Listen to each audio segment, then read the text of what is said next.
Endi Cobalt avtomobilni рассрочкаga xarid qilish imkoniyati mavjud. Bu haqda UzAuto Motors o'zining rasmiy Telegram kanallari va saytlarida e'lon berdi. Ya'ni Ipoteka bank bilan birgalikda amalga oshiriladi. Halol nasiya savdo emas. Bundan oldingi videolarda halol nasiya savdo haqida video qilgandim.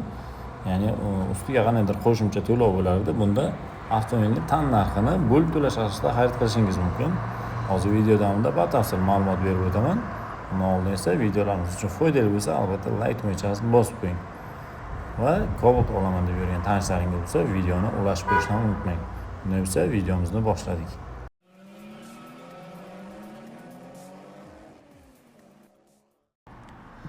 Assalomu alaykum, hurmatli kuzatuvchilar. UzAuto Motors tomonidan taqdim etilgan e'longa ko'ra, endi Cobalt avtomobilni рассрочкаga va past foizli kreditlar asosida xarid qilish imkoniyati yaratildi. Bunda рассрочкаga xarid qilaman degan mijozlar shu yerga e'tiborli bo'ling. Рассрочкаga xarid qilishda faqatgina avtomobil tan narxining 65% to'lovini amalga oshirilganda 12 oy muddatga beriladi рассрочка. Ya'ni siz 65% to'lovni amalga oshirasiz.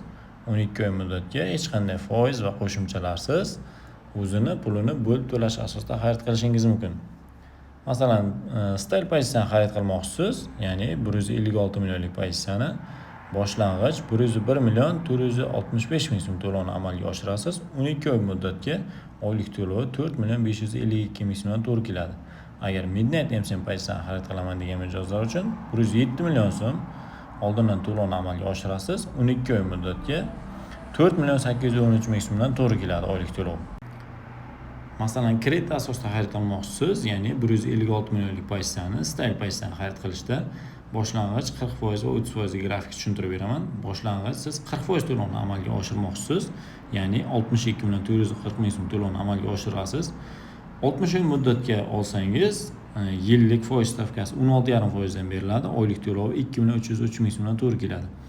Agar 48 oy muddatga xarid qilinganda, yillik foiz stavkasi 16% dan, oylik to'lovi 2 million 655 ming so'mdan to'g'ri keladi. 36 oy muddatga xarid qilinganda, yillik foiz stavkasi 15% dan, oylik to'lovi 3 million 247 ming so'mdan to'g'ri keladi. 24 oy muddatga xarid qilinganda, yillik foiz stavkasi 12,5%, oylik to'lovi 4 million 431 ming so'mdan to'g'ri keladi. Agar 12 oy muddatga xarid qilsangiz, yillik foiz stavkasi 8%, oylik to'lovi 8 million 148 ming so'mdan to'g'ri keladi. Endi 30% boshlang'ich to'lov amalga oshirilganda, ya'ni 46 million 830 ming so'm, 60 oyga yillik foiz stavkasi 17% dan beriladi, oylik to'lovi 2 million 716 ming so'mdan to'g'ri keladi. 48 oyga esa yillik foiz stavkasi 17%, oylik to'lovi 3 million 153 ming so'mdan to'g'ri keladi. 36 oy muddatga xarid qilinganda, yillik foiz stavkasi 16% dan, oylik to'lovi 3 million 842 ming so'mdan to'g'ri keladi. 24 oy muddatga xarid qilinganda, yillik foiz stavkasi 13,5%, oylik to'lovi esa 5 million 221 ming so'mdan to'g'ri keladi.